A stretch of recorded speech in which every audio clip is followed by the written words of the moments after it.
Facebook live में आप लोगों का स्वागत है। आज गुरु पूर्णिमा है और गुरु पूर्णिमा के दिन हम लोगों ने बातचीत का विषय रखा है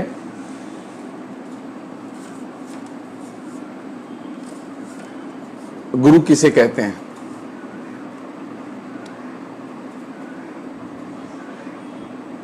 आमतौर पर हम लोग गुरु की पूजा करते रहे हैं और पूजा जो है यहाँ बहुत मीनिंगफुल है।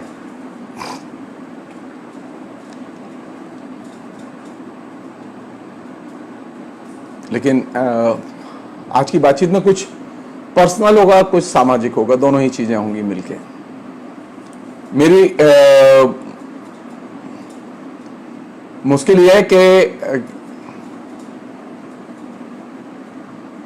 मेरे पास में बहुत ज्यादा गुरुओं के अनुभव तो नहीं है, लेकिन जो कुछ थोड़ा बहुत सीखा है मैंने प्राइमरी से लेके एमए तक, और यहां तक के अपने दीक्षा गुरु से भी।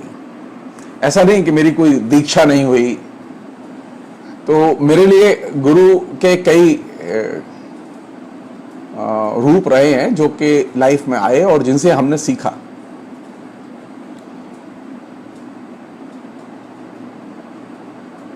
मसलन बचपन में मेरे एक शिक्षक थे परमानंद शर्मा, जिनके घर में क्लास 2 से पढ़ने जाता था और क्लास 5 तक उन्होंने पढ़ाया मुझे। बेहद ईमानदार, बहुत ही बढ़िया आदमी। और वो जवाहरलाल नेहरू विद्यालय एक मथुरा में मेरे घर के पास ही एक सतगढ़ा नाम की गली है, उसमें था। उसमें हम पढ़ते थे। उसमें और भी शिक्षक थे, उसमें एक मुस्लिम शिक्षक भी थे, उसमें 4 हिंदू शिक्षक भी थे। तो संयोग की बात है कि बचपन में ही हिंदू मुस्लिम दोनों ही किस्म के शिक्षकों से शिक्षा का आनंद मिला। और जाति कंपोजिशन देखें तो उसमें सभी तरह के लोग थे।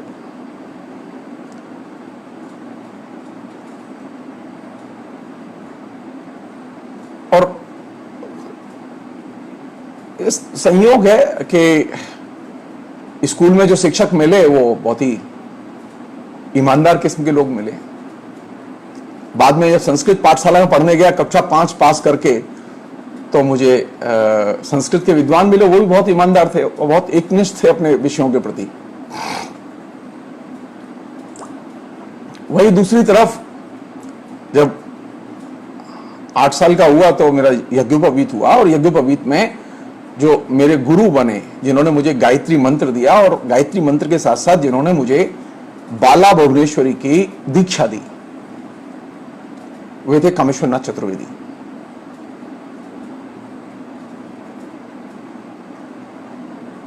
जवाहरलाल नेहरू विश्वविद्यालय आया तो वहां संयोग से पढ़ने का मौका मिला। पहले पढ़ने का मौका मिला किनसे? व्याकरण के पंडित थे बलदेव चौबे, बहुत बढ़िया व्याकरण के विद्वान थे, व्याकरण से आचार्य थे, पहलवान थे, उद्भट विद्वान थे व्याकरण के।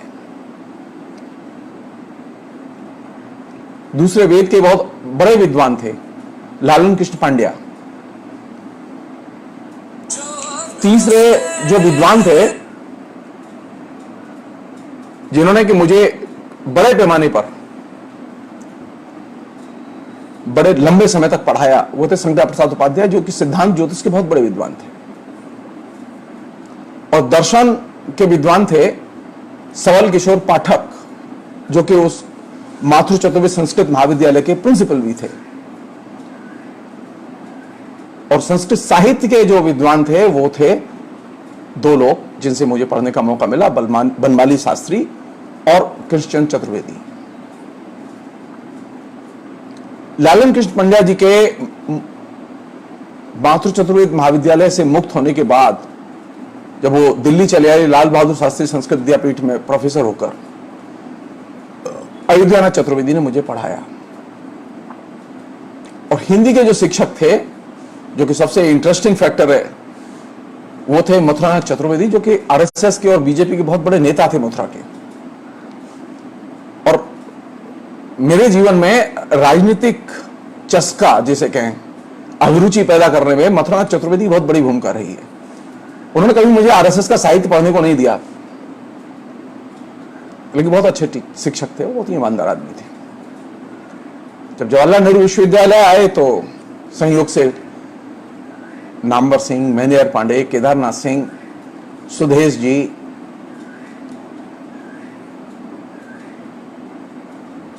मोहम्मद हसन, असलम साहब, मोहम्मद हसन और असलम साहब से उर्दू पढ़ने का मौका मिला। और बाकी जो हिंदी के शिक्षक थे, उसमें एक सेमेस्टर तक उदय प्रकाश और देवेंद्र कौशिक, इन लोगों ने पढ़ाया। और एक और शिक्षक जिन्होंने पढ़ाया हुए थे नमीचंद जैन। सो मेरे पास में शिक्षकों की ले देके ये एक छोटी सी सूची है जिनसे कि मैंने शिक्षा ग्रहण की।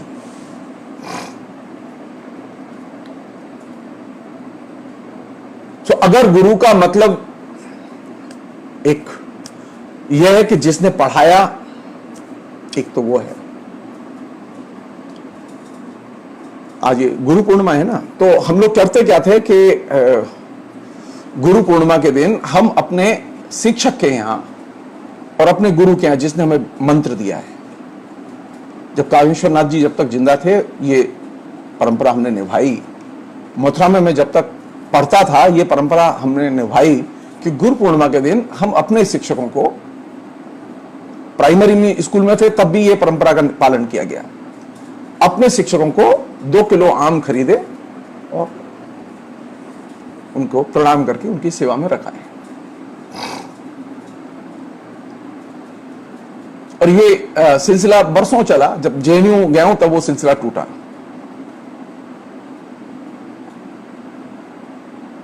इस सिलसिले का एक अपना एक अलग ही आनंद है। अब कोई विद्यार्थी गुरु पूर्णिमा पर अपने गुरु के पास नहीं जाता, मैं नहीं जानता। हां, मुझे कलकत्ता में पढ़ाते हुए ये जरूर प्रिविलेज था कि मेरे कुछ विद्यार्थी गुरु पूर्णिमा के दिन जरूर मिलने आते थे। कोई मिठाई लेके आ रहा है, कोई कुछ, तो बैठ के हम लोग बातचीत करते थे।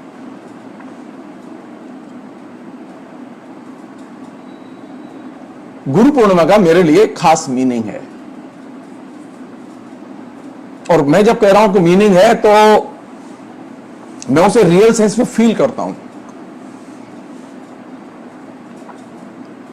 अभी तक हुआ यह है कि हमने, अरे आप दुर्गाष्टमी मनाते हैं, रामनवमी मनाते हैं, आप परशुराम जयंती मनाते हैं, है ना, सारे त्योहार मनाते हैं, लेकिन 2 त्योहार ऐसे हैं जिनको कि आप ईमानदारी से नहीं मनाते। एक गुरु पूर्णिमा और एक सरस्वती पूजा। अगर इसका पालन सचमुच में किया होता हमने और अपने बच्चों को सिखाया होता, तो परिस्थितियां कुछ और होती, कुछ और होती।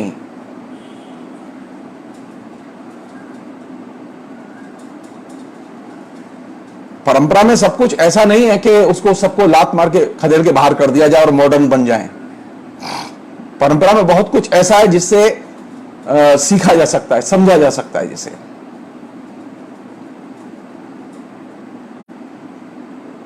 गुरु पूर्णिमा का मतलब यह है कि आप अपनी स्मृति और स्मृति के संरक्षकों की यादों में लौटें।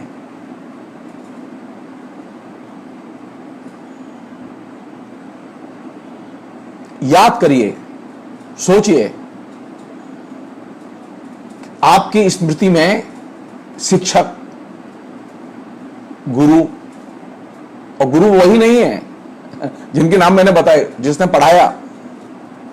मेरी धारणा यह है कि गुरु कोई भी हो सकता है। और जब मैं शिक्षक हो गया, अब तो मैं गुरु हो गया खुद, तो मेरे सबसे अच्छे गुरु कौन थे? मेरे विद्यार्थी।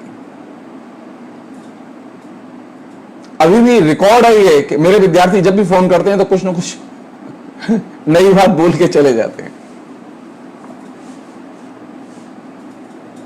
तो मुझे सबसे ज्यादा सीखने को किन से मिलता है? जो मेरे छात्र हैं, छात्राएं हैं। और ये मैं दिल बहलाने के लिए नहीं कह रहा हूं, मैं सचमुच में इस चीज को मानता हूं कि एक शिक्षक के सबसे अच्छे शिक्षक उसके छात्र होते हैं। एक शिक्षक, एक गुरु सबसे अधिक अपने शिष्यों के बीच में बैठ के सीखता है।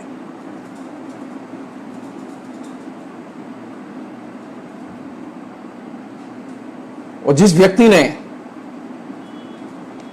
जिस शिक्षक ने, जिस गुरु ने अपने शिष्यों से सीखना बंद कर दिया, आप समझ लीजिए कि वो अब गुरघंटाल के मार्ग पर चला गया।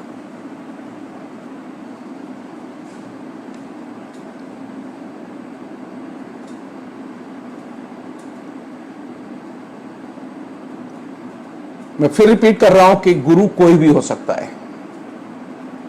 एक अनपढ़ स्त्री भी आपकी गुरु हो सकती है। एक अनपढ़ व्यक्ति भी आपका गुरु हो सकता है, पुरुष भी आपका गुरु हो सकता है।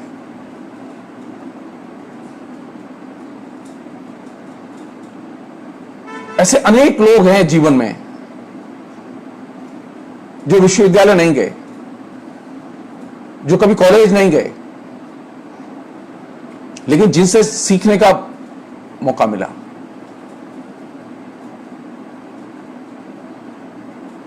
हर वह व्यक्ति जो आपको शिक्षित करता है वह गुरु कहलाने का हकदार है और आपका गुरु बनने का हकदार है। आप चाहे जितने पढ़े लिखे हों, कोई फर्क नहीं पड़ता उससे।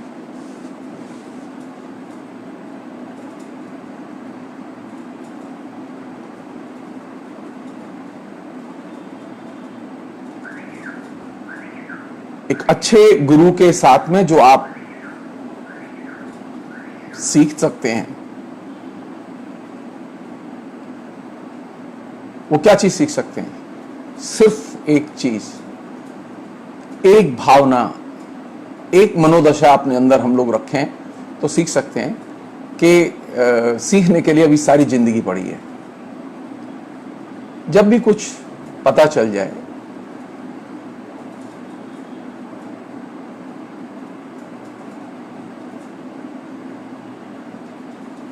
मेरे एक स्टूडेंट ने आज मुझे एक मैसेज दिया।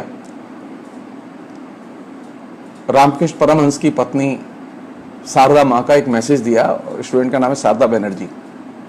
बहुत ही मजेदार मैसेज दिया। वो मैसेज क्या था? मैसेज ये था, शारदा मां का कहना यह है कि गुरु अपने शिष्यों के भी पाप का भागीदार होता है, जिम्मेदार होता है। और ये बहुत ही मूल्यवान मैसेज है। ये तो आज की घटना बता रहा हूं मैं आपको। अभी रात तक पता नहीं कितने और भी लोगों के मैसेज आए, लेकिन मैंने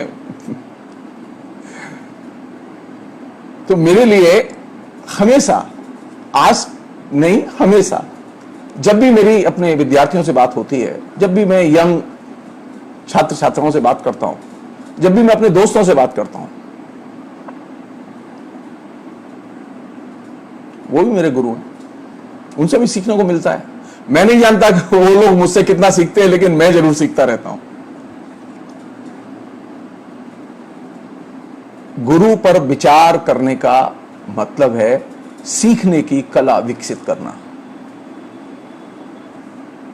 गुरु पर विचार करने का मतलब है स्मृति को कैसे सुरक्षित किया जाए और समृद्ध किया जाए, इसकी कला विकसित करना।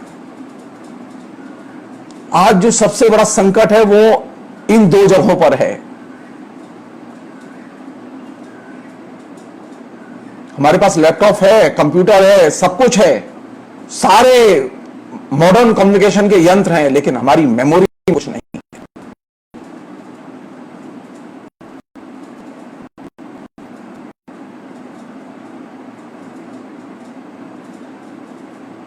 तो कहां से प्रवेश करें? क्या देता है हमें गुरु?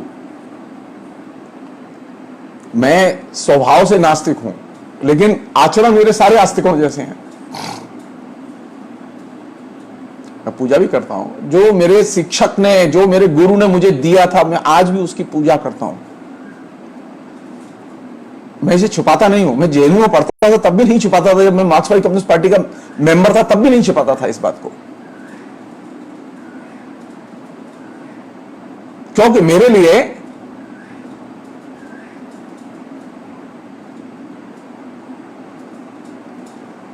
जो कुछ मानव समाज में बेहतरीन उपलब्ध है, हम उस सब के वारिस हैं। मैं ये मान के चलता हूं।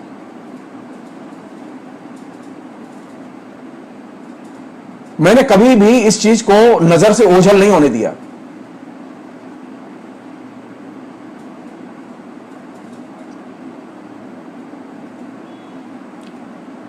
अगर हम ये मान लें, मैं बहुत पढ़ा लिखा भी हूं, ऐसा नहीं है कि मैं ज्ञान नहीं है मेरे पास में, मेरी डिग्री नहीं है मेरे पास में, पद नहीं है मेरे पास में, लेकिन एक अच्छे शिक्षक के लिए, एक अच्छे गुरु के लिए सबसे अच्छी चीज कौन सी है? उसके अंदर अहंकार एकदम नहीं होना चाहिए, और ज्ञान का अहंकार तो एकदम नहीं होना चाहिए। संयोग की बात है कि मेरे जितने शिक्षक रहे,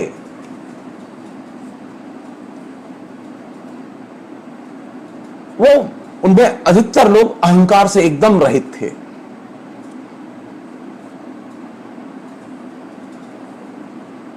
अहंकार एकदम नहीं था। एक आइडियल गुरु के लिए कौन सी चीज है मूल्यवान? उसका नॉलेज, उसका ज्ञान तो मूल्यवान है ही, लेकिन उससे भी ज्यादा मूल्यवान है उसका एक अच्छे मनुष्य के नाते अहंकार रहित होना।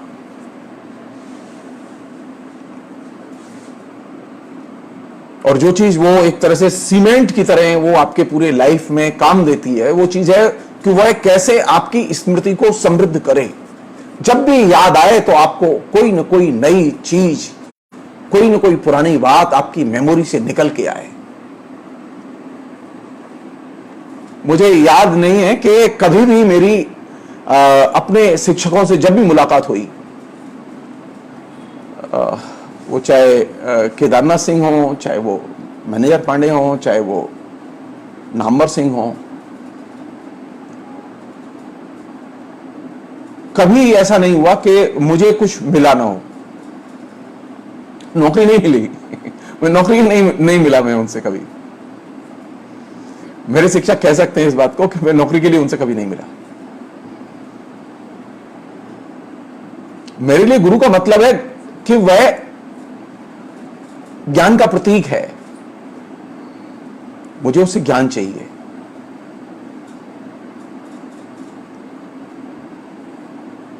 मैंने उससे कभी अपना प्रयोजन मूलक संबंध बनाया ही नहीं। मैंने ज्ञानात्मक संबंध बनाया और ज्ञानात्मक संवेदना पैदा की उसके साथ।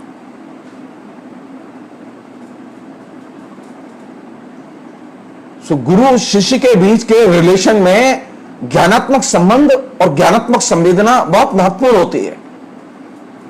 और जब आपके बीच में ज्ञानात्मक संबंध और ज्ञानात्मक संवेदनाएं होंगी तो आप जो गुरु शिष्य का रिश्ता बनाएंगे वो बहुत ही क्रिटिकल और संश्लिष्ट और बहुत ही जटिलताओं से भरा होगा।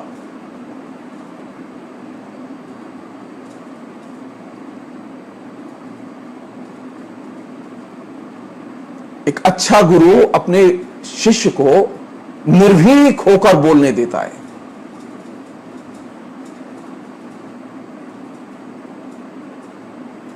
मुझे याद है अच्छी तरह से, जवाहरलाल नेहरू विश्वविद्यालय में जब छात्र राजनीति कर रहा था और जब मातृ चतुर्वेद संस्कृत महाविद्यालय में छात्र राजनीति कर रहा था मथुरा में,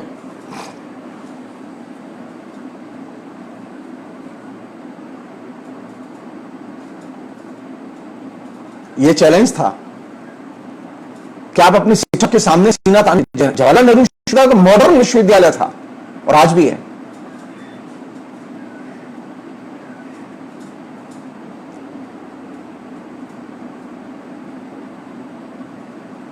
कभी ऐसा नहीं हुआ कि पब्लिक मंच पर अपने शिक्षकों से असहमत होने की जरूरत जब महसूस की तो हमने अपनी असहमति दर्ज न की हो, और बहुत ही सम्मान के साथ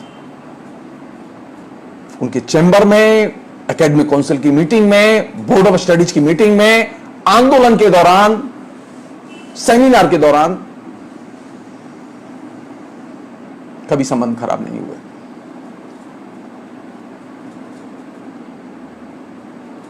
तो गुरु के साथ में रिलेशन बनाते समय एक आधार, एक समझ, एक दृष्टिकोण होना बेहद जरूरी है कि आप गुरु को कैसे देखते हैं।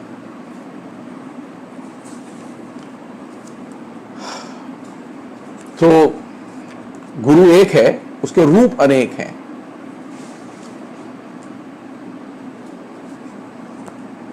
और बेस्ट, सबसे बेहतर रूप वही है जब आप अपने गुरु के साथ में अपना ज्ञानात्मक संबंध बनाते हैं। वो कोई स्त्री भी हो सकती है, वो पुरुष भी हो सकता है, वो आपका शिक्षक भी हो सकता है, वो गैर शिक्षक भी हो सकता है।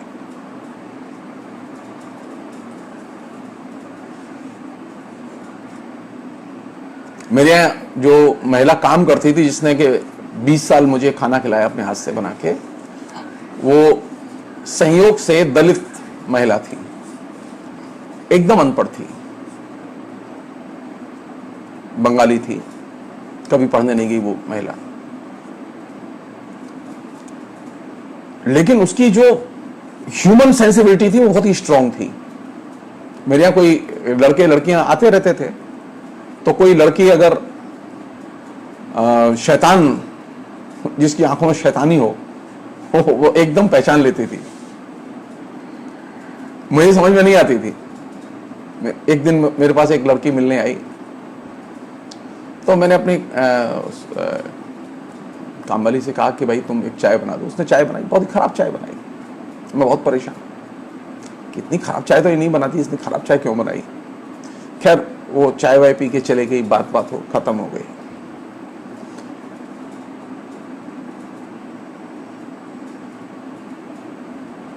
शाम को जब वो आई नौकरानी, तो मैंने उससे पूछा कि तुमने इतनी खराब चाय क्यों बनाई आज।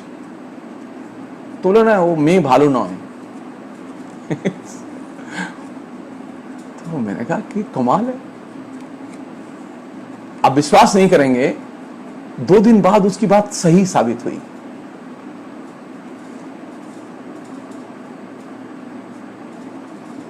मैं उसकी बात को कभी इग्नोर नहीं करता था। मैं कभी भी ये नहीं सोचता था कि वो गलत इंटेंशन से बोल रही है। हमेशा उसकी बात को मैं वजन देता था, क्योंकि उसके पास जीवन का बहुत गाढ़ा अनुभव था। वो लेकिन अशिक्षित थी, लेकिन जीवन संबंधों के बारे में वो एकदम, मुझसे अगर पूछें तो मेरी मार्गदर्शक थी। मैं बहुत सारी चीजें नहीं जानता था व्यावहारिक जिंदगी की। तो आपके जीवन में गुरु वह भी हो सकता है जो एकदम अशिक्षित हो। ये जो दिमाग में जो कीड़ा बैठा हुआ है हमारे में कि गुरु तो सिर्फ वही हो सकता है जो बहुत बड़ा संत हो, बहुत बड़ा महंत हो, बहुत बड़ा प्रोफेसर हो, यह गलतफहमी है। कोई भी साधारण व्यक्ति भी आपके जीवन में गुरु हो सकता है, जिससे आपको कुछ भी सीखने को मिले, वो आपका गुरु है। और इसी अर्थ में मैंने कहा था कि मेरे विद्यार्थी मेरे सबसे अच्छे गुरु हैं, क्योंकि उनसे मुझे बार बार सीखने को मिलता है। हर बार मुझे कोई प्रॉब्लम होती है, मैं सीधे पूछ लेता हूं, तो वो ठीक मुझे जवाब मिल जाते हैं अपने छात्रों से। तो वो मेरे गुरु हुए कि नहीं हुए। आज भी इंटरनेट संबंधी बहुत सारी जटिलताओं के समाधान कौन देता है मुझे? मेरे छात्र देते हैं, वो ज्यादा अच्छा जानते हैं।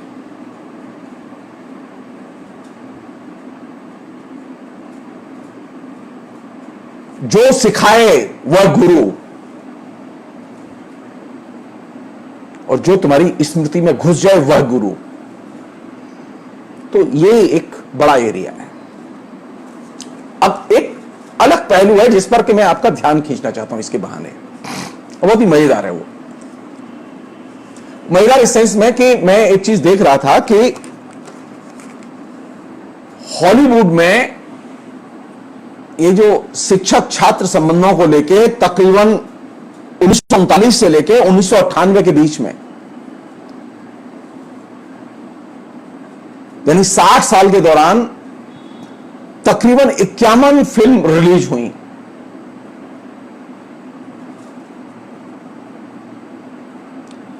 लेकिन इन सभी में, अधिकतर फिल्मों में जो छात्र थे और शिक्षक थे, वो ज्यादातर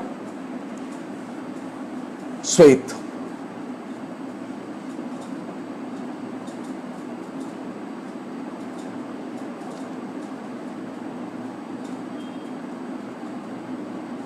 और जो छात्र थे उनमें एक अच्छी खासी संख्या मजदूर वर्ग से आने वाले छात्रों की भी थी और लड़के लड़कियां भी थे।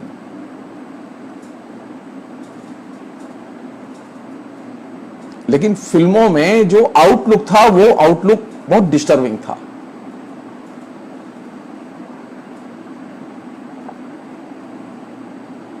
डिस्टर्बिंग इन द सेंस कि वहां फिल्मों में ये जो शिक्षक का जो संबंध है छात्र के साथ में, उसमें एक खास तरह का नस्लवाद पैरेलल चलता है।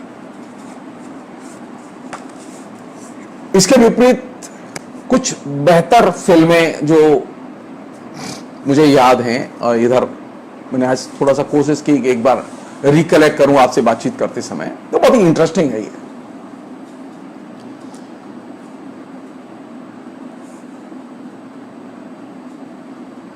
ये वे फिल्म है जहां के शिक्षक विद्यार्थी के संबंधों को चित्रित किया गया है, बहुत ही अच्छे ढंग से चित्रित किया गया है। उसमें पहली फिल्म है तारे जमीन पर, मैं हूं ना, Chak De India, 3 idiots, black, student of the year, Mohabbatein, Munna Bhai MBBS, Aligarh, sir, hip hip hurray, Chupke Chupke, परिचय और इकबाल, और भी बहुत सारी फिल्में इधर की हो सकती हैं, मुझे जस्ट जो याद आया।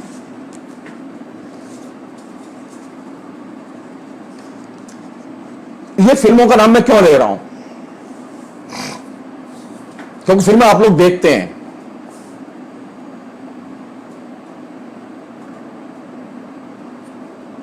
एक संप्रदाय ऐसा पैदा हुआ है गुरुओं का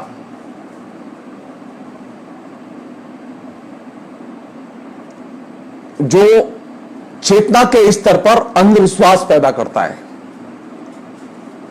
विवेकहीनता पैदा करता है और एक खास किस्म का अवजात्यवाद पैदा करता है।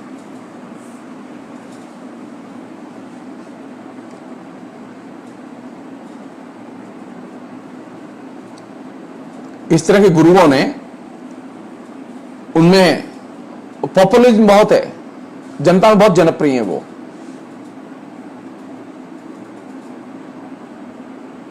मैं नाम नहीं लेना चाहता क्योंकि मैं किसी का अपमान करना मेरा लक्ष्य नहीं है।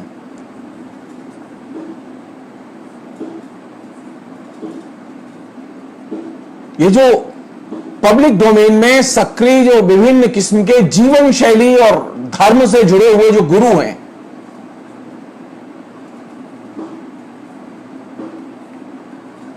वे जब प्रतिगामी मूल्यों और प्रतिगामी राजनीति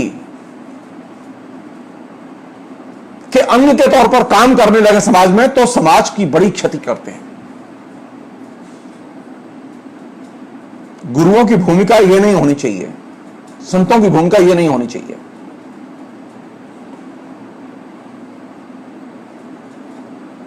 गुरुओं का एजेंडा सामाजिक सुधार का एजेंडा है। गुरुओं का एजेंडा सामाजिक प्रतिगामिता का एजेंडा नहीं है, राजनीतिक प्रतिगामिता का एजेंडा नहीं है। जो एक बड़ा कल्ट पैदा हुआ है इस बीच में,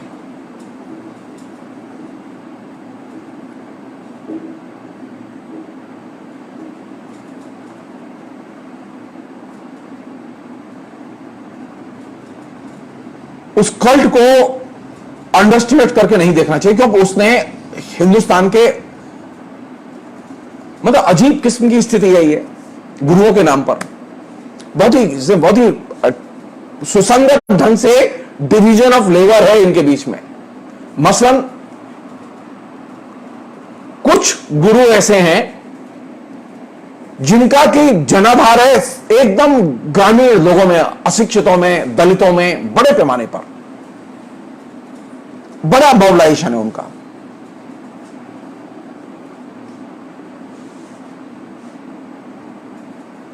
और ऐसे कई गुरु हैं, उनके बाकायदा कल्ट फिगर हैं, उनके लाखों लाख शिष्य हैं।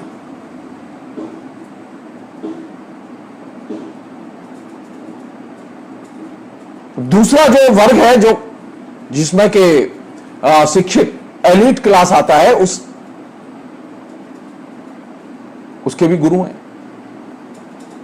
जो तमाम किस्म की जीवन शैली से लेकर और दूसरे लोगों के प्रयोगों की चर्चा करते रहते हैं, कर रहे हैं।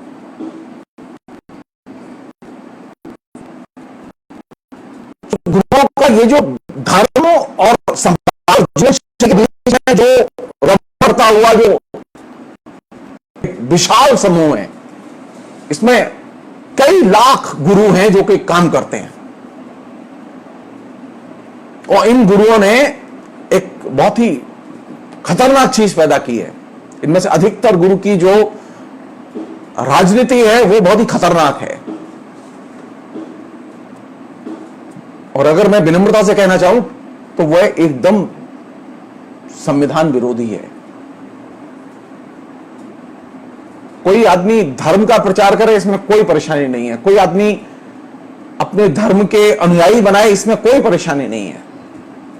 लेकिन कोई व्यक्ति अगर अंधविश्वास का प्रचार करे, कोई व्यक्ति अगर राजनीति का प्रचार करे, तो इसमें आपत्ति है।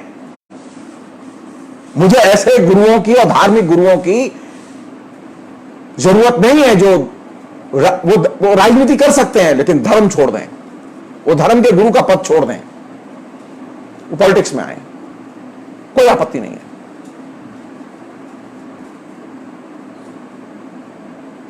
आज की डेट में हमारा देश, हमारा समाज, हमारा पूरे का पूरा सामाजिक सांस्कृतिक जीवन संविधान से संचालित और निर्देशित होना चाहिए। संविधान हमारा मार्गदर्शक है। मैं ये किसी भी गुरु को यह हक नहीं दे सकता कि वो संविधान का उल्लंघन करे। संविधान मुझे यह परमिशन नहीं देता, किसी भी गुरु को परमिशन नहीं देता, किसी धर्माधिकारी को यह परमिशन नहीं देता, किसी धर्म के आचार्य को परमिशन नहीं देता, चाहे वो उसके नाम के साथ कितने भी श्री लगे हो, चाहे कितने योगी लगे हो,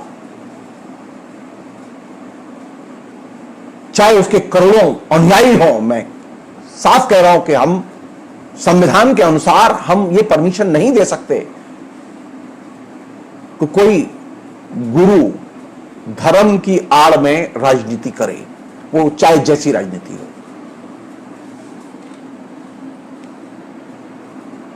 धर्म का क्षेत्र एकदम शुद्ध धर्म की गतिविधि का क्षेत्र है। आराम से खूब कीजिए धर्म, कोई दिक्कत नहीं है।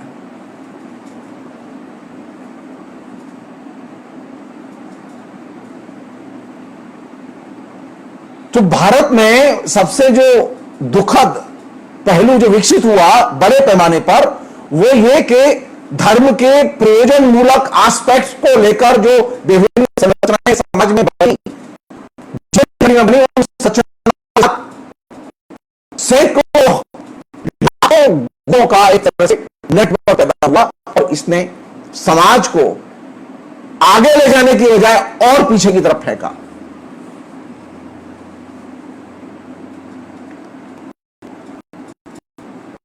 आज हमारे यहां ऐसा कोई गुरु नहीं है जिसमें विवेकानंद जैसा विवेक हो, जो कह सके कि मैं जो सबसे कमजोर समाज का तबका है उसके साथ खड़ा हूं, शूद्रों के साथ खड़ा हूं। भविष्य का समाज किसका होगा? शूद्रों का होगा।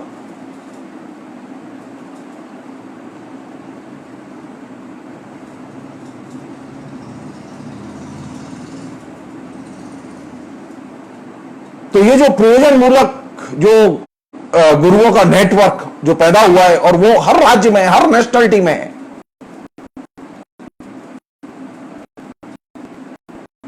विभिन्न किस्म के देवी देवताओं के देवालय संस्थान, इनके साथ उनका संबंध है और इनके यहां बाकायदा करोड़ों का टर्नओवर है। अगर मुझसे पूछें तो हिंदुस्तान में जो ये जो धर्म गुरुओं की जो पूरी की पूरी संरचना है, इसका जो टर्नओवर है वो अरबों में है। मैं सिर्फ एक का उदाहरण दे रहा हूं आपको।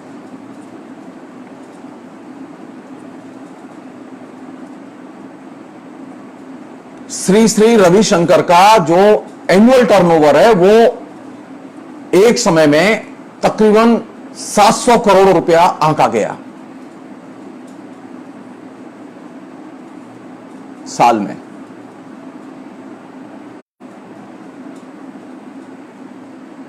और ऐसे हर जगह लोग हैं। तो मेरी ये मतलब गुरु पूर्णिमा पर तमाम गुरुओं से ये अपील है कि वे गुरुवाई करें, धर्म करें, धर्म का खूब प्रचार करें, कोई दिक्कत नहीं है,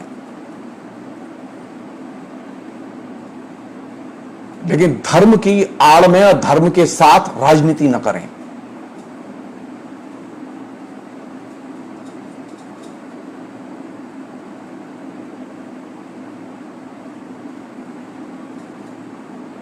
सेकंड चीज, ये जितने धर्म गुरु हैं जो कि गुरु पूर्णिमा पर खूब मोटी पुजाई होती है इनकी, पहले जो गुरु होते थे उनके अंदर एक पर्यावरण सेंस था, पर्यावरण बोध था, प्रकृति बोध था। अभी तो स्थिति यह है कि जब ये कोई भी धर्म गुरु या गुरु सामाजिक आयोजन करता है तो पहला काम यह होता है कि वह सामाजिक प्रदूषण को जन्म देता है, प्राकृतिक प्रदूषण को जन्म देता है।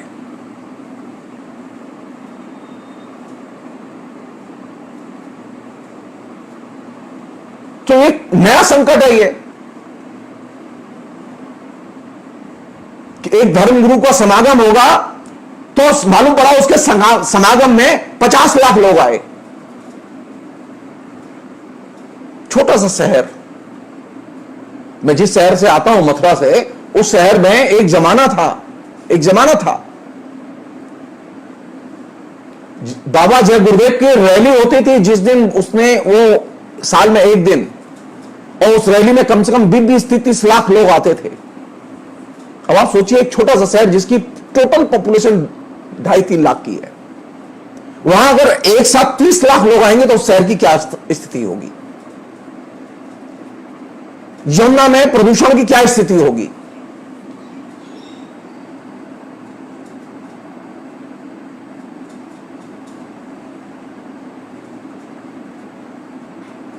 कुछ साल पहले हुआ था ना दिल्ली में, श्री श्री रविशंकर ने अपना एक आयोजन किया और दिल्ली के प्राकृतिक वातावरण को उससे नुकसान पहुंचा।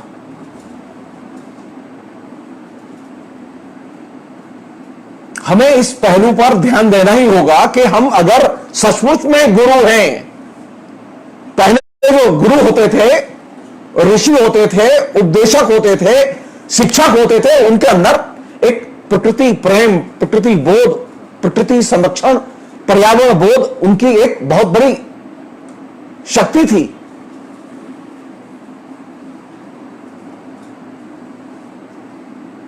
और अभी जो जितना बड़ा गुरु, उसके जितने ज्यादा अनुयायी, वह उतना ही बड़ा प्रकृति विरोधी और प्रकृति विध्वंसक।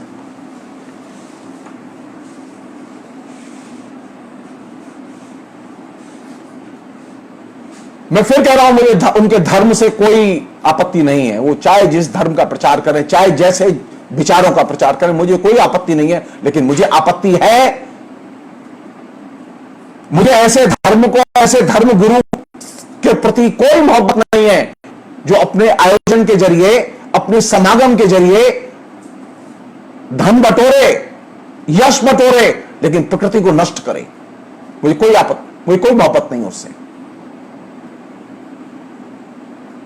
तो गुरु पूर्णिमा पर कम से कम ये तो हम सोचें कि जो गुरु और उनका नेटवर्क पूरे देश में पैदा हुआ है, वो प्रकृति प्रेमी है या प्रकृति विरोधी है। तो अगर आप पाएंगे तो एक बड़ी संख्या में जो ये जो भीड़ पैदा हुई है, हर राज्य में है, हर जिले में है। थर्ड चीज, और जो और भी ज्यादा महत्वपूर्ण है, धर्म के अगर आप गुरु हैं और गुरु पूर्णिमा पर आपकी पूजा होती है,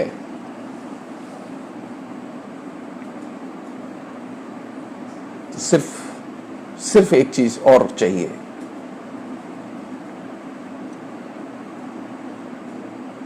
ये अवैध संपत्ति अर्जन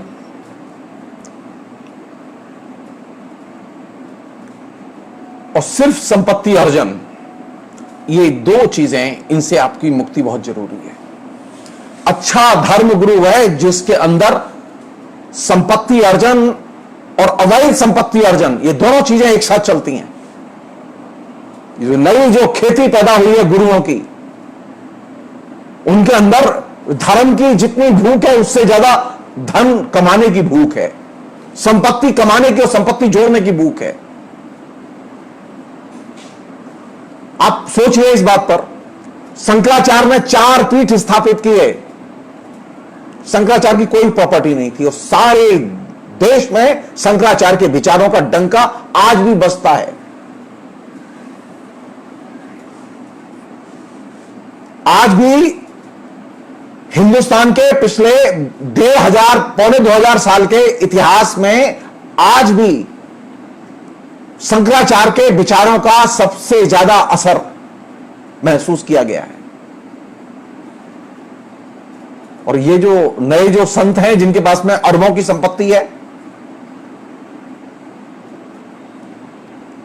यानी गुरु का मकसद अगर संपत्ति मोह है, गुरु का लक्ष्य अगर संपत्ति संचय है, तो ये तो गुरु की पूरी प्रकृति का ही निषेध है। अच्छा गुरु वह जो कि संपत्ति मोह से मुक्त हो।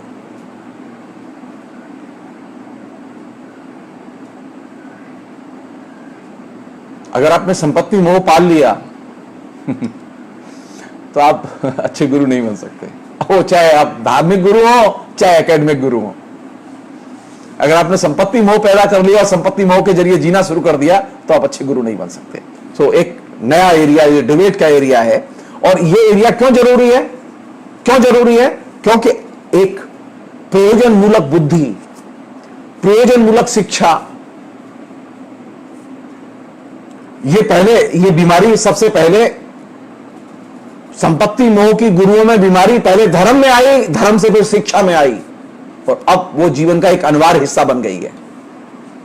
और जो चीज धर्म में पैदा हुई उसने पहले शिक्षा को प्रभावित किया और अब वह निजी प्राइवेट एजुकेशन तक एक्सपेंशन उसका हो चुका है। ज्ञान के जरिए धन अर्जित करने की जो परंपरा संतों ने डाली, उसकी गंगा अब पूरे देश में बह रही है। ज्ञान तो सबसे अच्छा वही है जिसका कोई प्रयोजन ही नहीं है, निरुद्देश्य। हमने अगर प्रयोजन मूलक ज्ञान को अगर महत्वपूर्ण बना लिया और प्रयोजन मूलक ज्ञान को अपने जीवन का हिस्सा बना लिया और वही हम पढ़ेंगे, वही हम जानेंगे, वही हम सुनेंगे जो हमारे काम का है, जो काम का नहीं है हम उसे सुनेंगे नहीं, तब तो आप बहुत जिसे कमजोर विद्यार्थी होंगे। आपके पास डिग्री अच्छी होगी, आपके पास में फर्स्ट क्लास के नंबर भी होंगे, लेकिन आपके पास में नॉलेज सबसे कम होगी।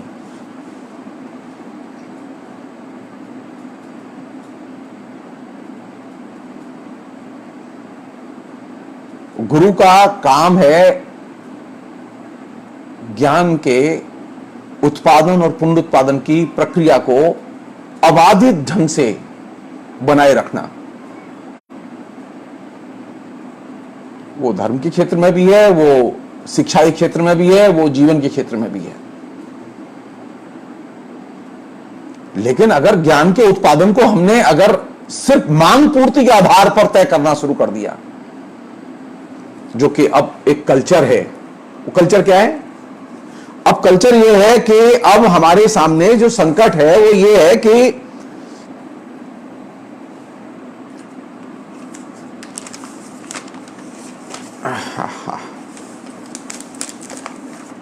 अभी मंदिर में भी और शिक्षा के मंदिर में भी ये तमाम जो नए गुरु पैदा हुए हैं, रजनीश से लेके और श्री श्री रविशंकर तक, ये जो गुरु हैं और ये जो नए जो जिसे कहें कि ज्ञान गुरु पैदा हुए हैं, जिसमें टेक गुरु भी हैं, इसमें मैनेजमेंट गुरु भी हैं, इसमें तमाम किस्म के जो गुरु पैदा हुए हैं, ये सारे के सारे गुरुओं के बीच में एक चीज कॉमन है। वो कॉमन क्या है? वो कॉमन यह है कि ये जो धर्म के गुरु हैं, यानी रजनीश से लेके और श्री श्री रविशंकर तक, और टेक गुरु से लेके मैनेजमेंट गुरु तक, और मैनेजमेंट गुरु से लेके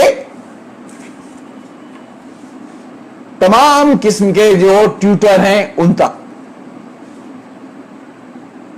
एक चीज कॉमन है। अब इनके लिए व्यक्ति नहीं है, छात्र अब सिर्फ छात्र नहीं है, वह सिर्फ कंज्यूमर है, उपभोक्ता है। जो नया जो संकट है, पहले यह था कि मैं जब विद्यार्थी था तो मैं विद्यार्थी की तरह, एक व्यक्ति की तरह मेरी पहचान थी और अपना एक संबंध था। लेकिन जो अब नया संकट पैदा हुआ वो ये कि अब हर व्यक्ति कंज्यूमर में कन्वर्ट कर दिया गया है। सालाना जलसे होते हैं, उस सालाना जलसे में पार्टिसिपेट करने की फीस पर हेड 5,000, 7,000, 10,000 वगैरह वगैरह, और एक एक जलसे में शामिल होने वालों की संख्या 5,000, 10,000, 20,000, 30,000। तो टर्नओवर तो होगा। क्यों? क्योंकि आपने उस जो ज्ञान लेने आ रहा है उसकी आपने पहचान बदल दी है। अब आपकी पहचान है, व्यक्ति की पहचान नहीं है, अब छात्र की पहचान नहीं है, अब मनुष्य की पहचान नहीं है, अब उसे कंज्यूमर बना दिया गया। और ये बड़ा मेजर शिफ्ट है, धर्म गुरु से लेकर टेक गुरु तक।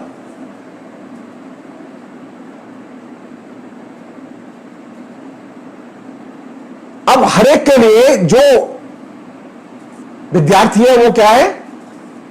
उपभोक्ता।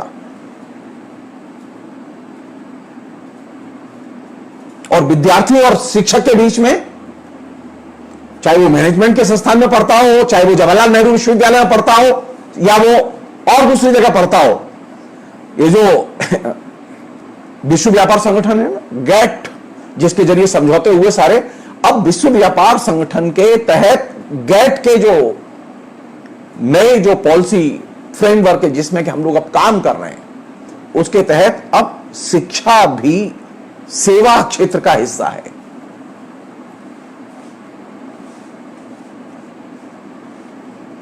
यह है नया दौर, यानी अच्छा धर्म वह है जहां के सेवा मिले।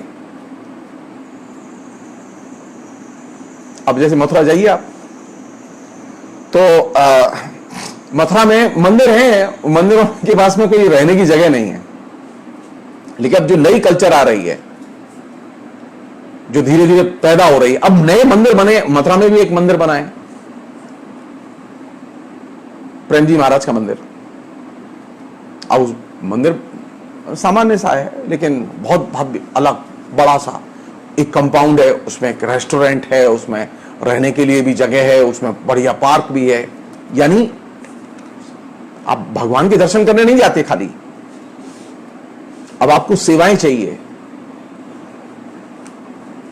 आप श्री श्री रविशंकर के या आचार्य रजनीश के या और किसी भी इसी तरह के व्यक्ति के आश्रम में जब जाते हैं तो आपकी डिमांड यह होती है कि वहां सेवाएं किस तरह की हैं, रहने के लिए अच्छी जगह है कि नहीं है, अच्छा रेस्टोरेंट है कि नहीं है, अच्छे खाने की व्यवस्था है कि नहीं है।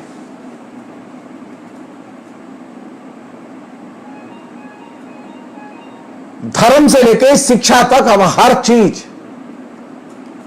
सेवा सेक्टर में डाल दी गई है। अब वो सेवा का क्षेत्र है। ये जो धर्म गुरु है ये भी सेवा कर रहा है, मैं भी सेवा कर रहा हूं, और बदले में आपसे लेता हूं, क्योंकि सेवा दूंगा तो मेवा मिलेगी।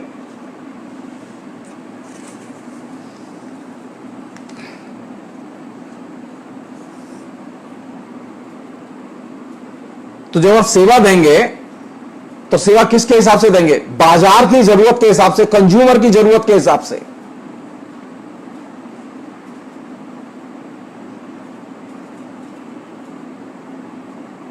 तो धर्म में भी ये बीमारी आ गई।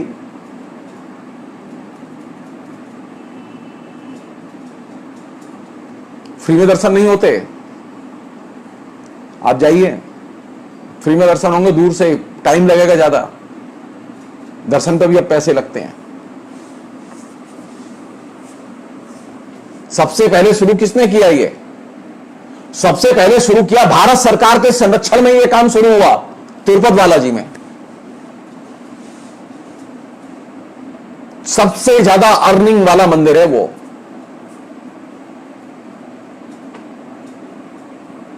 हर तरह की सेवा के अलग अलग चार्ज हैं। सेवा और उसके मूल्य, इसकी शुरुआत सबसे पहले धर्म में हुई, शिक्षा में वो बाद में आई, गैट तक वो बाद में पहुंची। तो अब नया जो फेज है, दौर है, उसमें क्या है कि अब सेवा दीजिए और बाजार की शर्तों पर सेवा दीजिए। ऐसी सेवाएं दीजिए जिससे उपभोक्ता खुश रहे।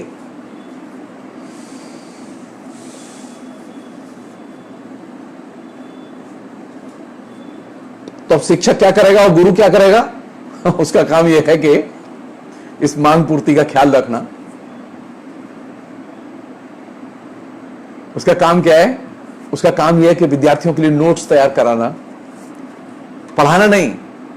अब शिक्षक किस बात पर जोर दे रहा है? किस चीज पर सबसे ज्यादा ध्यान दे रहा है?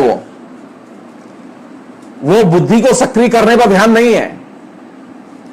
ज्यादा से ज्यादा नॉलेज और नॉलेज से जुड़े हुए प्रश्नों पर बहस करे विद्यार्थी, इस पर जोर नहीं है। जोर इस बात पर है कि आप नोट्स लिखाइए। आप पूछिए जो शिक्षक अभी इस बीच में लॉकडाउन के दौरान जिन्होंने अभी व्हाट्सएप के जरिए पढ़ाई की है, उनसे पूछिए, वो पढ़ाएं भी और साथ साथ नोट्स भी सप्लाई दें। ये नई कल्चर जो कॉलेजों में आई है, जो विश्वविद्यालयों में आई है, जो नीचे आई है, सो लगातार एक कोशिश हो रही है कि एक शिक्षक का मतलब क्या है? जो अच्छे नोट्स तैयार करे। मैं जब पढ़ा रहा था तो मेरे पढ़ाते पढ़ाते ही ये बीमारी आ चुकी थी, मेरे विश्वविद्यालय में भी आ चुकी थी।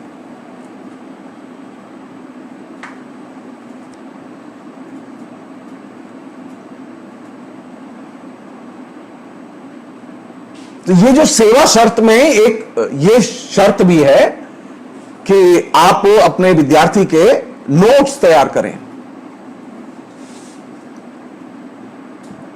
और जब जाहिर है नोट्स तैयार करने होंगे और पढ़ाई का फिर तरीका क्या होगा? वो एकदम स्टीरियोटाइप, उसमें कोई क्रिएटिविटी नहीं होगी। और जब आप स्टीरियोटाइप पढ़ाएंगे और स्टीरियोटाइप नोट्स लेंगे और स्टीरियोटाइप उत्तर देंगे, तो हर चीज अब स्टीरियोटाइप रूप में जाएगी, तो आपकी इमेज क्या होगी? सबसे अच्छे शिक्षक और सबसे ज्यादा कमाने वाले शिक्षक वे हैं जो नोट्स तैयार करते हैं। अब वे शिक्षक अच्छे शिक्षक नहीं माने जाते जो मन से पढ़ाते हैं, मौलिक पढ़ाते हैं।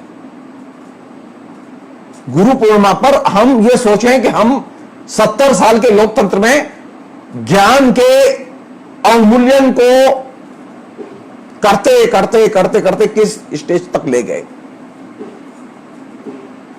लॉकडाउन पीरियड में जो अभी जो ऑनलाइन क्लासेस हुई हैं,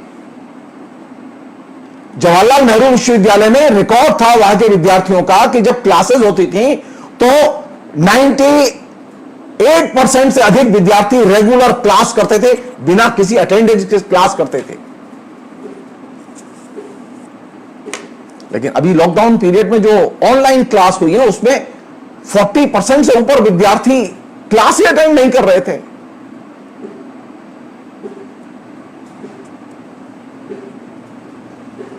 कहीं तो गड़बड़ है, कोई चीज है जो हमारे हाथ से छूट रही है। मैं एक छोटा सा प्रश्न उठाना चाहता हूं इस पूरे प्रसंग में। मेरे अभी तक समझ में नहीं आया कि जो विभिन्न विश्वविद्यालयों में शिक्षक पढ़ाते हैं, वो लेक्चरर, रीडर, प्रोफेसर के रूप में जो, या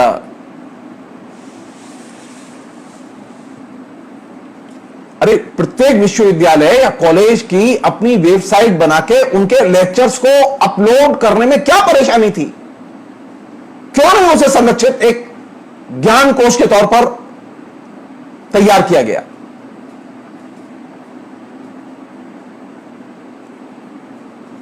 हम भी तो देखें, ये ओपन एक्सेस के दौर में जब सारी चीज खुले में हो रही हो, ज्ञान खुले में मिल रहा हो,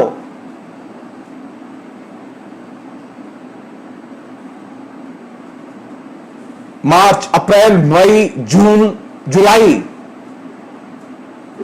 5 महीने से यह शिक्षक घर में है।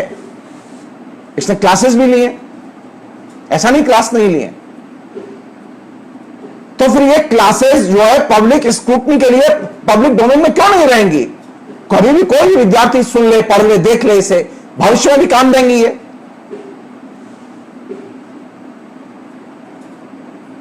ये जिम्मेदारी बनती है भारत सरकार की, ये जिम्मेदारी बनती है राज्य सरकारों की और विश्वविद्यालयों के वाइस चांसलरों की। बहुत मोटी तनख्वाह लेते हैं प्रोफेसर लोग। जानते हैं, मुझे शर्म आती है, मैं पेंशन पाता हूं, मुझे शर्म आती है कि मैं पढ़ा नहीं पाता। वही पैसे मिलते हैं, हिंदुस्तान की गरीब जनता मुझे पैसे देती है घर बैठे, इसलिए मैं बात कर रहा हूं आपसे। वही बेचैनी होती है। जिस प्रोफेसर को 3 लाख रुपए महीने, 2.5 लाख रुपए महीने तनख्वाह मिलती है, उस प्रोफेसर से पूछा जाना चाहिए, क्या आपने 2 वीडियो अपने लेक्चर के रोज फेसबुक पर, यूट्यूब में, यूनिवर्सिटी की वेबसाइट पर अपलोड किए कि नहीं किए? क्यों नहीं किए? ये जिम्मेदारी नहीं बनती?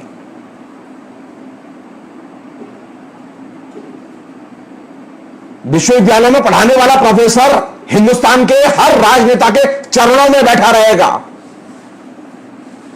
उसकी आरती उतारता रहेगा, राजनीति करता रहेगा, लेकिन वो विद्यार्थियों को पढ़ाने के लिए पब्लिक डोमेन में नहीं आएगा। क्यों नहीं आएगा?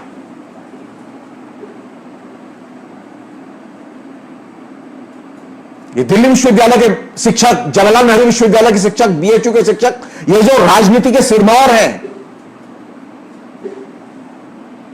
ये सवाल किया जाना चाहिए कि जवाहरलाल नेहरू विश्वविद्यालय से लेकर डीयू तक ये तमाम जो केंद्रीय विश्वविद्यालय हैं, उन केंद्रीय विश्वविद्यालयों की वेबसाइट पर उन शिक्षकों के लेक्चर्स अब तक अपलोड क्यों नहीं हुए? वो संपदा है हमारी, हिंदुस्तान की जनता ने पैसे दिए हैं, हिंदुस्तान के विद्यार्थियों ने पैसे दिए हैं। हर शिक्षक का यह दायित्व बनता है कि वो प्रतिदिन 2 अपने सब्जेक्ट से जुड़े हुए लेक्चर्स अपलोड करे।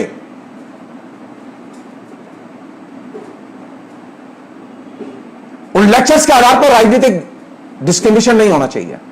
वो जैसा भी है, जो भी पढ़ा रहा है वो आना चाहिए, लेकिन आना चाहिए। लेकिन हो ये रहा है कि इस लॉकडाउन का फायदा उठा के पूरी की पूरी शिक्षा को एकदम डैमेज करने की कोशिश की जा रही है। शिक्षक घर में रहे, वो शिक्षक 6 घंटे फेसबुक पर रहेगा, लेकिन 2 घंटे का अपना लेक्चर अपलोड नहीं कर सकता। क्यों नहीं कर सकता? उसे पैसे मिलते हैं। ये जिम्मेदारी बनती है कि नहीं बनती हमारी? हम गुरु पूर्णिमा करना चाहते हैं, हम जानना चाहते हैं हिंदुस्तान के कौन से विश्वविद्यालय की वेबसाइट है जहां पर के लॉकडाउन पीरियड में जो लेक्चर्स हुए हैं वो अपलोड किए गए और पब्लिक उन्हें खोल के देख सके। क्या दिक्कत है इसमें?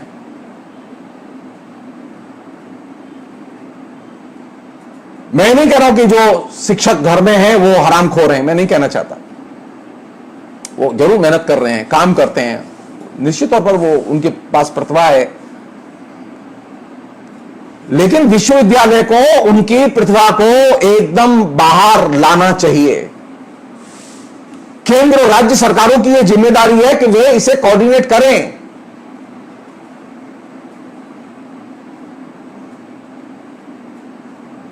जो स्कूल बच्चों से फीस ले रहे हैं, लॉकडाउन पीरियड में फीस ले रहे हैं, पढ़ाई कर रहे हैं, तो जो पढ़ाई की जा रही है उसको बाकायदा आप एक संचित डिजिटल लाइब्रेरी के तौर पर संचित करके रख के क्यों नहीं छोड़ देते आप? क्या दिक्कत है इसमें?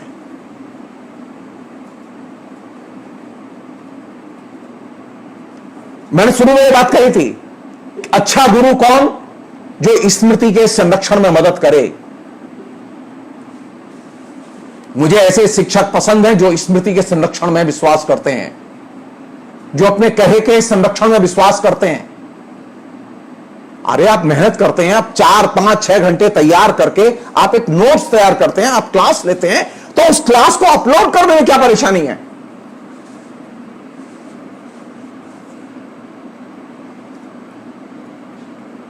जब हम साल भर कोई चीज पढ़ाते हैं तो हमारे नोट्स तैयार होते हैं, हम एक किताब तैयार करते हैं और हम किताब बाजार में लाते हैं कि नहीं लाते? मेरी तो तमाम किताबें क्लास में ही लिखी गई, क्लास पढ़ाते हुए ही लिखी गई।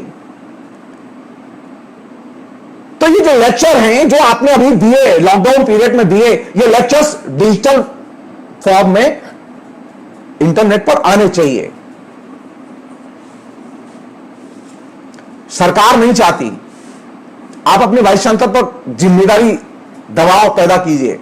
यह शिक्षक आंदोलन की जिम्मेदारी है कि वो अकाउंटेबिलिटी पैदा करे। आप मांग करना जानते हैं, आप लड़ाई लड़ना नहीं जानते, और ज्ञान की लड़ाई ज्ञान के प्रसार से होती है।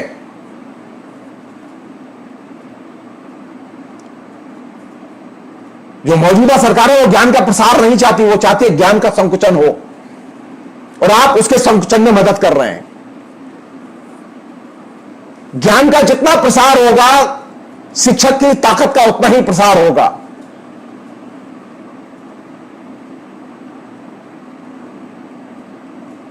इतिहास के, ज्योग्राफी के, लिटरेचर के जितने भी विषय हैं, उनके शिक्षक, उन्होंने जो कुछ किया है इस बीच में, जो उनका अभी भी संरक्षित है, उनके वो तमाम किस्म के जो प्लेटफॉर्म है जिनके जरिए उन्होंने कम्युनिकेट किया, उन प्लेटफॉर्म से वो डिजिटल फॉर्म में कन्वर्ट करके वो यूट्यूब में अपलोड किया जाना चाहिए। वो अपने इनिशिएटिव पर वो लोग करें ये काम। हिंदुस्तान की जनता ज्ञान की भूखी है, हिंदुस्तान के विद्यार्थी ज्ञान के भूखे हैं, उनके पास ज्ञान नहीं है।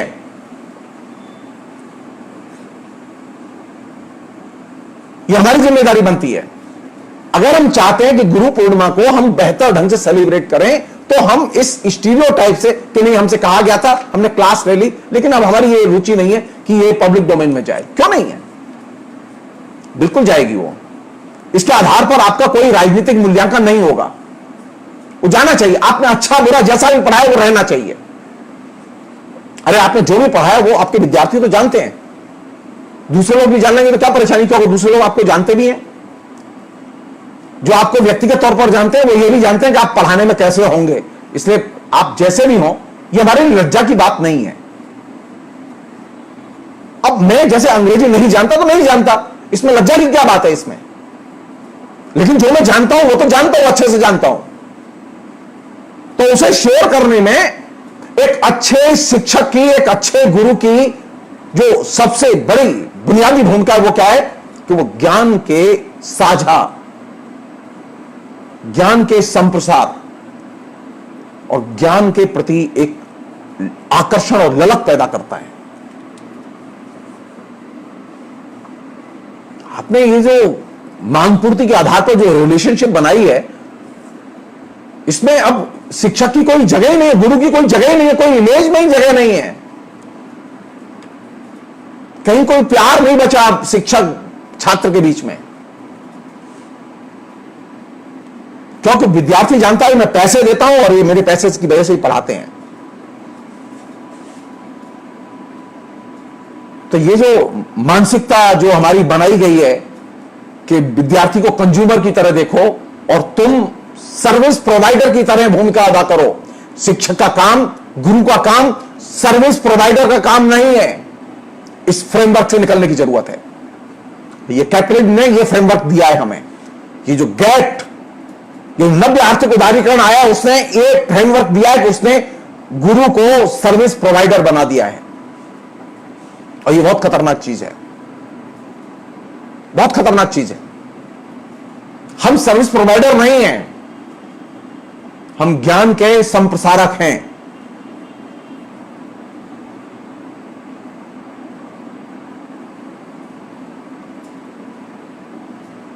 हमारे साथ मिलने के बाद में यह फीलिंग होनी चाहिए कि एक बार फिर मुलाकात हो। हमारी क्लास करने के बाद में विद्यार्थी में यह फीलिंग होनी चाहिए कि मैं सर की क्लास दोबारा फिर करने आऊंगा।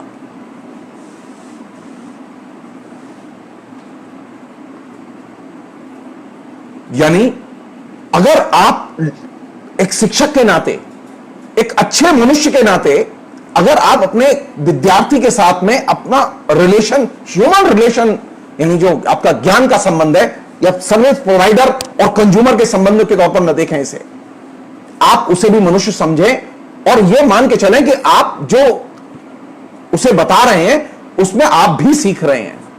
एक अच्छा शिक्षक वही होता है जो अपनी क्लास पढ़ाते समय सीखता है। अगर विद्यार्थी ना हो तो मैं तो शिक्षक बन ही नहीं सकता था। हमारे बीच में अनेक लोग हैं ऐसे जिन्होंने 30 साल, 40 साल, 42 साल पढ़ाया है, लेकिन कभी जीवन में विद्यार्थी नहीं मिले उन्हें। मैं उन भाग्यशाली लोगों में से हूं जिसे खूब विद्यार्थी मिले, पढ़ाने का मौका मिला, अच्छे बुरे, कच्चे पक्के जैसे भी है, लेकिन विद्यार्थी मिले। और यही तो सबसे बड़ा सुख है कि मुझे विद्यार्थी मिले। मैं विद्यार्थियों का मूल्य निर्णय नहीं करूंगा। विद्यार्थी और शिक्षक के बीच में एक डायलेक्टिकल रिलेशन है, एक धारावाहिकता है, यह बनी रहनी चाहिए।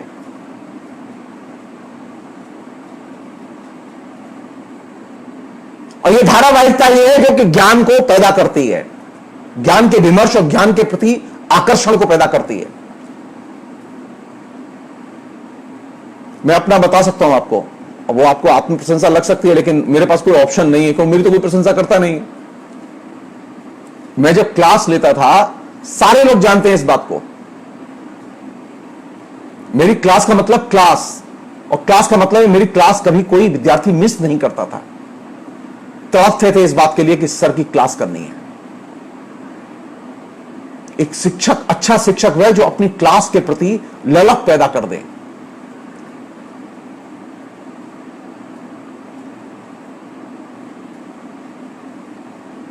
अच्छा गुरु वह जो कि मिलने के लिए आप कभी भी, जब आपका इच्छा हो, आपको मिलने से उदार भाव की अनुभूति हो। बहुत सारे धर्म गुरु हैं, बहुत सारे लोग हैं, फीलिंग ही नहीं होती। अच्छा धर्म गुरु है जिसको मिलने का, जिसको तरंगें आती है, उदार तरंगें आपके मन में पैदा होती है कि यार आदमी बड़ा अच्छा है, मंदिर बहुत अच्छा है, ना भगवान की मूर्ति बड़ी अच्छी है, जो फील गुड। अच्छा गुरु है जो गुड फीलिंग पैदा करे, गुड ह्यूमन सेंस पैदा करे, गुड कम्युनिकेशन पैदा करे और गुड रिलेशन पैदा करे।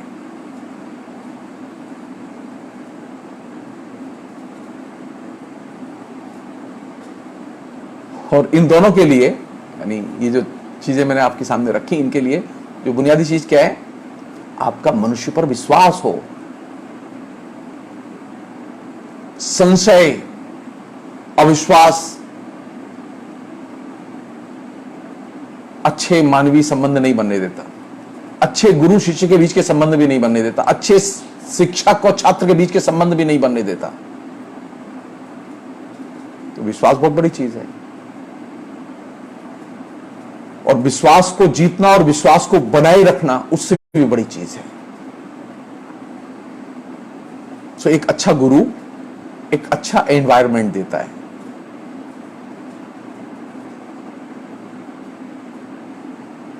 एक अच्छा गुरु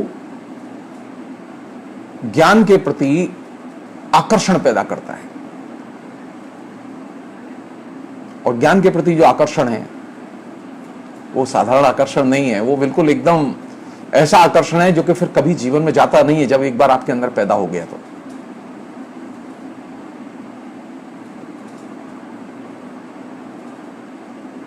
तो मेरी आपसे ये विनती है कि आप कंज्यूमर और सर्विस प्रोवाइडर के रूप में जो ये गुरु शिष्य का संबंध बनाए, इसको प्लीज जीवन से विदा कीजिए। ये धर्म से लेकर शिक्षा तक ये संबंध फैला हुआ है और इसने बड़ी क्षति की है। ये नव्य आर्थिक उदारीकरण का ये सबसे निकृष्टतम रूप है। हम अपने गुरु को भी बचा लेंगे, हम अपने छात्र को भी बचा लेंगे और अपने शिष्य को भी बचा लेंगे और हम अपने समाज को भी बचा लेंगे, हम प्रकृति को भी बचा लेंगे। क्योंकि ये जो सर्विस प्रोवाइडर है और ये जो कंज्यूमर है, इसमें जो चीज मिसिंग है वो ये कि अब ये दोनों एक दूसरे को मनुष्य की तरह नहीं देखते। मनुष्य अभी एग्जिस्ट ही नहीं करता।